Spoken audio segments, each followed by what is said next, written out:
as Christians in IJEBU Ode today join their counterparts across the globe to commemorate the joy that the birth of Jesus Christ brought to mankind. Anthony Gandono, who worshipped with faithful in IJEBU Ode metropolis, who converged to express their appreciation for the uncommon love of God, and brings in the report. Speaking on the sermon entitled Lessons and Benefits of the Birth of Jesus Christ, the General Overseer Pentecostal Sanctuary Bible Ministries, IJEBU Ode, Prophet Sunday Dari Inyuande said, the birth of Jesus Christ is an unquantifiable gift from God that must be appreciated by mankind. The cleric described Mary and Joseph as faithful and just individuals before God chose to use them to fulfill his promise of gift to the world.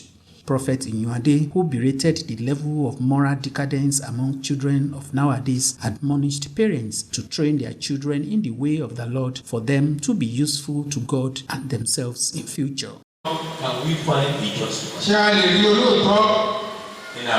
Can we find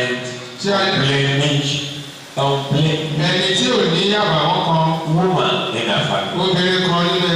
Can we find clean person among our children? Somebody brought this woman. This woman called Mary.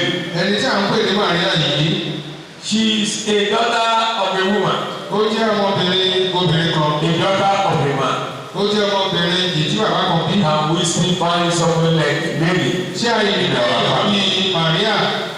God still expecting someone like that? He's still looking for a just man in our family.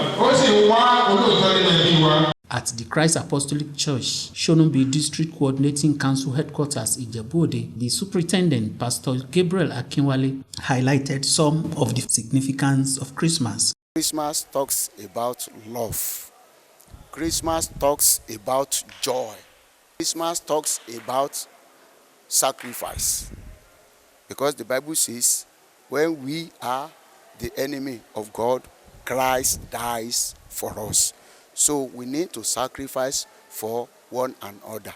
So in Nigeria today, if we have love of one another, we will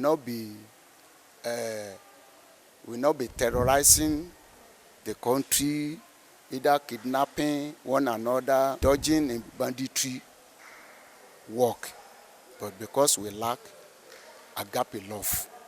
The superintendent thereafter charged Nigerians to shun every act of evil and embrace love for one another for a secure and peaceful nation.